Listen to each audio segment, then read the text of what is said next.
What's up, y'all? Welcome back to Himothy Humber Cooking. And as always, all praise and love and thanks goes to the Most High God. I wouldn't be here without him. I'm so thankful and grateful for everything he's done for me. I've accomplished nothing on my own. So as always, don't thank me. Thank the Most High God. Now, we back to the story. I'm going to title this, the older brother was beta, the younger brother, no. The older brother was a simp. The simps are the ones who worship their women and, worship the ground their women stand on. And they, 9 times, simps ain't going to cheat on the woman. The simp is going to put the woman before himself. And then the younger brother was the beta male, the one who will lie and cheat on women. So, it's another story comparing beta males to simps. Both weak men, but still slightly different. So, let's continue, shall we? He wanted everyone to just forget what had happened and go back to how things were before. Weak. But how could we? My wife and I were torn. On one hand, he is our son, and we love him. But on the other hand, his actions... No. You gotta let him deal with the fallout of his consequences. Even if you allow him to move back, like if I was a parent in this situation, I could see myself allowing my younger son to move back in, but only under the thing, like, one, you will be paying rent, and don't think we finna be like, I'm still always gonna look at you like you weak. So, like, yeah, I've forgiven you, but until I actually see some changes, every time I see you, it's just gonna, all the weak stuff you did is gonna remind me. So what you will be doing, you're gonna be working and paying rent. And if your older brother and your ex, well, I can't tell you can't talk to your ex, because, that's not my, that's good. She her own person. But I can tell you, if your brother don't want to talk to you, stop bothering him. Give him time to talk to you. Caused so much pain and destruction.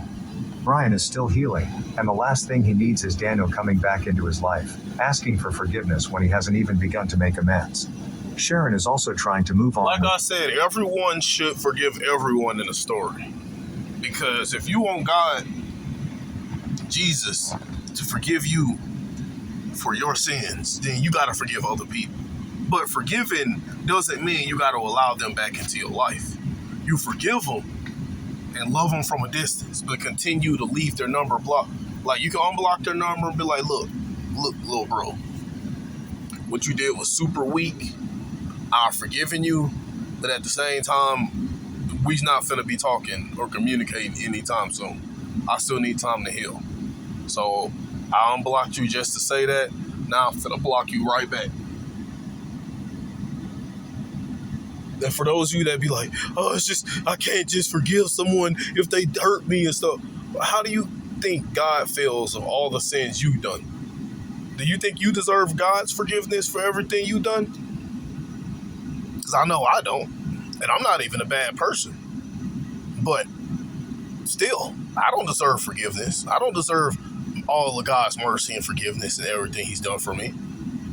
So I forgive all my family members. And don't get me wrong, I have my times where I think about a family member that hurt me, and I'll start to get a little judgmental because of it. But I'll always catch myself, and I always will end up saying out loud or talking to God like, God, just forgive them what they did, for they do not know what they do. I always say that because it's not my job to wish bad on them or get mad at them for what they did. All I need to do is forgive them and let it go. And that's what I'm doing. Forgiving all my family members. Again, at times, I may get a little judgmental or irritated thinking. That's why I try my best not to think about what my family has done to hurt me. But I forgive them. But at the same time, I'm on low contact and no contact with a lot of my family. I love them from a distance. That's it. Her life after being devastated by Daniel's betrayal, and dragging her back into this mess seems cruel. Daniel doesn't seem to understand the gravity of what he's done. He keeps saying that he's learned his lesson and that he deserves a chance to prove himself, but I'm not sure if he really understands. Weak, man. You didn't learn your lesson. Because if you did, you would stop trying to beg people to come back to your life. The damage he's caused. My wife thinks we should try to help him, that we should support him in his time of need, but I'm Yeah, you can support him, but make him work and pay bills. That's it. struggling to see how we can do that without betraying Brian and Sharon all over again. And I get that. I didn't even think that part through. But then again, Brian already separated himself from the family anyway, so all over again. I don't know how to navigate this situation, and I don't know if I'm wrong for feeling like Daniel doesn't deserve another chance after what he's done. So, Reddit, Ida for not wanting to give You're not wrong. my son another chance to redeem himself after he destroyed his own marriage and his brother's marriage, and caused so much pain in our family? Or should I be more understanding and try to help him through this mess he's made? Update 1. It's been 3 days since I posted, and the responses have been overwhelming. I appreciate all the advice and support from everyone who took the time to comment. After reading through the comments and taking some time to think, I decided to have a conversation with Brian to see how he felt about the whole situation. I needed to know where he stood before making any decisions about Daniel. Let's see what Brian's been up to. Brian was very clear he wanted nothing to do with Daniel. He didn't mince his words, and I could see the pain in his eyes as he spoke. He told me that while he's trying to move on with his life, the pain of the betrayal is still very fresh. Every day is a struggle for him, waking up and going through the motions of life with a gaping hole where his trust and happiness used to be. He said that it wasn't just the affair that broke him, it was the fact that it was his own brother who had shattered his world. Yep. Brian had always looked out for Daniel, being the older brother who was there for him through thick and thin. To have that bond torn apart by someone he loved and trusted so deeply was something he couldn't just brush off or forgive. He's been seeing a therapist to help him work through everything, and he's trying to... Look, nothing against therapy, bro, but God is the best therapist you can honestly have. Like, let's just be honest. I get it, but you need to get into the Word and go form a true relationship with God. I'm telling you. It'll work way better than therapy. rebuild his life, but having Daniel back in the picture is the last thing he needs. Brian explained that every time he sees Daniel, he's reminded of what was taken from him. The images of Daniel and Emily together, laughing and carrying on behind his back, haunt him constantly. He's been trying to find peace, focusing on his own healing, but Daniel's presence is like a wound that won't heal. Brian also shared something that broke my heart even further. I could see he was crippled under the weight of all the memories and the responsibilities of being a father. He looked exhausted, like he hadn't had a good night's sleep in weeks, and I could tell that the constant reminders of what had happened were taking a toll on him. Seeing him in that state made me feel helpless as a parent. I wanted to do something to ease his burden, to help him find... Hey, I hope this was his red pill moment. Look, I don't consider myself red pill because I primarily prioritize a relationship with God over getting good with women. But still, at some point, I had a red pill awakening. I have very similar views to red pill people. So at some point in my life, I had a red pill awakening. A lot of people do. So hopefully he had one and don't go right back to being a simp for the next woman he gets with. But peace amidst all the chaos. I told him that if he was okay with it, I could take the grandkids with me for a while, just so he could have some time to relax and clear his mind. I thought maybe some space would help. That's what he probably needs to do. It depends. See, I wouldn't find myself heartbroken in this situation because, for one, and I'm gonna make a video about this, but whether I stay in the country or not, if I leave the country and get a woman, I'm dang sure, I may bring her back here for vacations, because I have a couple of vacation spots that I love to visit here. But that's it. I'm not finna, even if I introduce my woman to any of my family, I'm gonna be around her the whole time, because I don't trust the influence of my family, especially if I get a woman that haven't been Americanized yet. And then even if I get an American woman, I'm still not finna trust her around my family. And it ain't even just the fact that I may have some guys in my family that might do this. It's also the fact that a lot of my family is just brainwashed by. And it's not just an attack on family. Most people in general are brainwashed by society. So I don't need my woman around too many people like that. So she can end up becoming strong and independent. And now I gotta leave her. Him focus on himself and give him the break he desperately needed. But Brian shook his head and said that his kids were his anchor. He told me that if they weren't around, his brain wouldn't work, that they were the only thing keeping him grounded in reality. He said that their laughter, their routines, and even the small demands of their daily lives were what kept him from spiraling into it.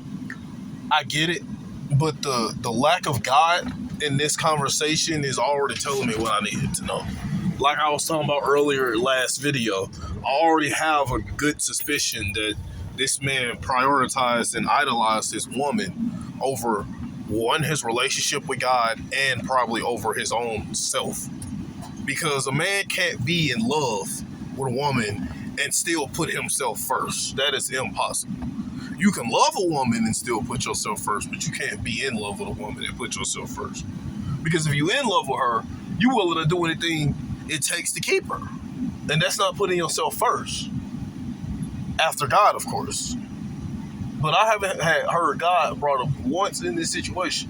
So this tell me this family either don't even believe in. Look, for one, I know God. I don't just believe in him. But this family not only probably doesn't know God, but they probably don't believe in him either. Or God, they're just typical Christians and God just takes a background seat. They just talk to God when they really need him. But when things are going good in their life, God is never in there like, oh, God, they never thank or appreciate God for what he did. Dark place. The thought of being without them, even for a short time, was unbearable to him. Hearing this only deepened my concern. I get it, bro, but you gotta learn. This is the problem with most men today. You too scared to be alone. I get it. These are your kids, and their laughter and stuff does help. I get that. So if I were that man, I would give his kids, I would never force my kids on a grandparent or anything. But if I had a grandparent or a parent that was a good person that I trusted, and they willingly volunteered to take my kids if I was hurting like this, I would allow it. Allow it, and then go see them on weekends. But you need to spend time on your own as a man so you can get used to being on your own. This is the problem with most men in America. This is why most men are so weak, because they fear being alone.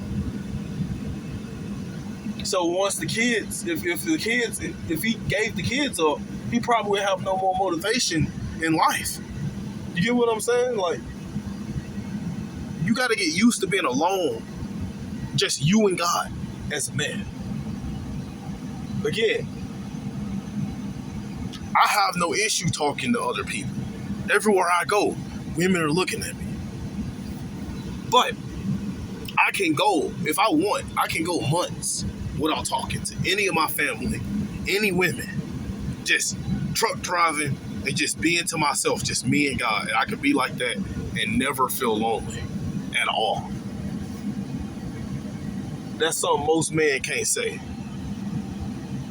A few simple changes 90%, over 90%. can drastically help if you're struggling with nerve pain in 2025. Only deepened my concern. Brian was holding on to his kids as his lifeline, but I worried that the weight of everything else might still pull him under. You see, look at how he said it. He's holding on to his kids as his lifeline. It's like he's using his kids. And that's a bad thing. He's trauma bonding with the kids. That's going to hurt the kids even more. That's one of the worst things parents can do with their kids. That's something a lot of women do with their kids. They trauma bond with kids. And the kids grow up and act just like the parents. And the cycle repeats. Yet, I understood his reasoning. His children were his source of strength, the one thing that kept him going every day despite the overwhelming pain. God should have been his source of strength, then himself, then his kids. His kids should have been third. Don't get me wrong, I'm not saying he can't love and be there for his kids, bro. But you got to get back strong for them kids. You can't let them see you as a weak person, using them as an anchor. They need to see you be strong and grow from this. They need to see, oh, okay, they need to see you get closer to God. So if this happens to them or something similar, if they go through something, they know that God is always going to be there. It was carrying. It was clear that, for Brian, his role as a father was more than just a responsibility. It was his way of coping, of finding purpose amid his heartache. And that is a bad thing to do. Now, again, like I said, it's bad for the man because he's refusing to better himself and get used to being on his own. And it's bad for the kids because trauma bonded with parents is why most kids grow up to be just like this in the first place. Trauma bonding is one of the worst things a parent can do with their kid. He also mentioned that Emily has reached out to him, trying to make amends, but he's not interested in rekindling any kind of relationship with her, either.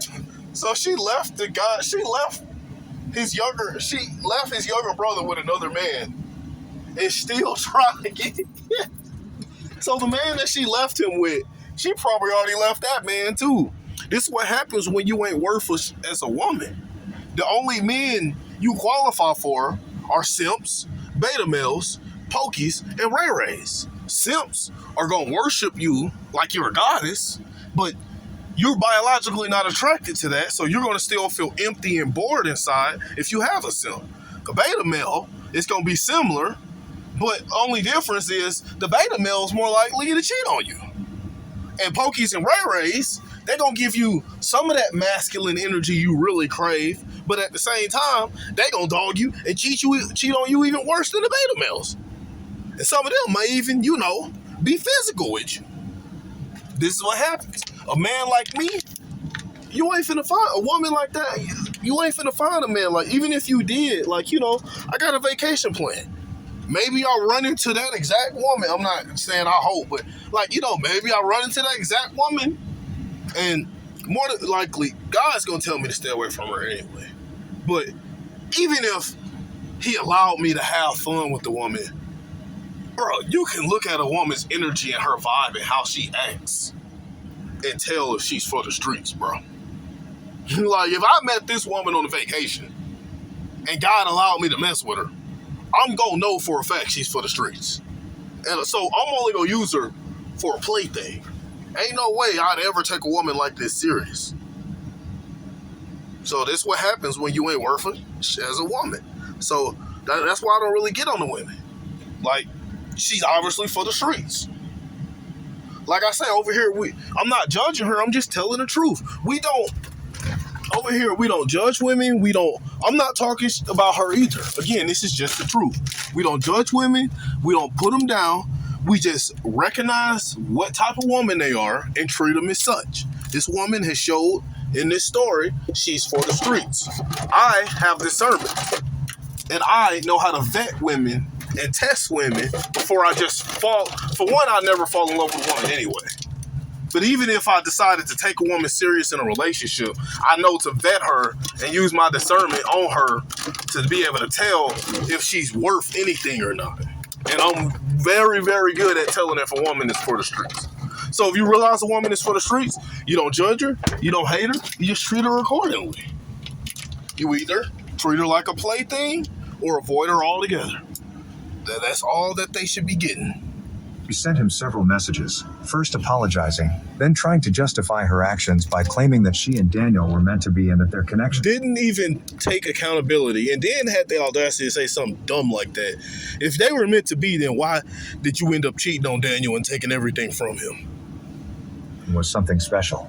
So, this means that it didn't work out with the guy. This is another pure example of you can't listen to what women say. You got to pay attention to their actions. Yeah, she's talking about, hold on. She's talking about, me and Daniel were meant to be. But her actions say she treated Daniel like a simp too. And then they talk about it didn't work out with the other guy. I just brought that up earlier. Of course it didn't. Or she wouldn't be hitting him up. Any guy that'll get with a cheating woman and then take her is obviously a weak man. I already knew the third guy was weak. But we finna hear a little bit about him. Daniel for either. Ironic, isn't it? By her actions by claiming that she and Daniel were meant to be and that their connection was something special. So, this means that it didn't work out with the guy she left Daniel for either. Ironic, isn't it? Another true love of hers turns out to be a facade. Brian said it was like she was trying to manipulate him all over again, to get him to see things from her twisted perspective. But he's done with her lies and manipulation. He's focusing on himself and his own healing, and that's all he can handle right now. He's made it clear to her that they have nothing left to discuss. That taste. I must have put hand sanitizer on my hands and touched that water bottle. Because I got a bad taste in my mouth. And he's blocked her on all platforms to prevent her from contacting him again. Hearing this from Brian made it clear to me that bringing Daniel back into his life would only cause more harm than good. It reinforced my feeling that Daniel needs to face the consequences of his actions without expecting everyone to just forgive and forget. Brian told me that he's found some solace in his therapy sessions, where he's learning to set boundaries and prioritize his own well-being. He's started to engage in new hobbies, like hiking and painting, to keep his mind occupied and to find a new sense of purpose. He's even thinking about relocating to a different city to start fresh, away from all the painful memories. The last thing he needs is Daniel showing up and reopening old wounds. After my conversation with Brian, I was even more torn. As a father, my instinct is to protect and support my children, but I couldn't ignore the immense pain that Daniel had caused. I needed to talk to my wife to figure out how we were going to handle this situation. She's been more sympathetic to Daniel, mainly because he's our son, and she wants to see him happy and stable. She's been struggling with the idea of turning our backs on him. The fact that she's being sympathetic with him, she's probably part of the problems. This woman probably, and look, it's a woman thing in general. To like, women do tend to spoil their children and be way too nice to them. So it's not an attack on her, but like, look at this. Like, she's being sent. Like, it's one thing to be a little supportive for him, but it's another to actually say you want to. Like, I ain't saying I wouldn't want to see my son happy, but that's not going to be a goal or priority. If he needs a house and shelter, that's one thing. But I'm not going to go out of my way and make you feel supported and happy after you show what a weak beta male you were. No. You should barely want to talk to that person for a while until they work on themselves. Though she knows that what he did was unforgivable. When I told her about my conversation with Brian, she was visibly shaken. It's not unforgivable. It's only unforgivable if you lack a relationship with God. It needs to be forgiven. Like, if he want forgiveness from God, then he needs to forgive her. But I'm finna end this now. I'm finna make a part 3. Have a blessed day.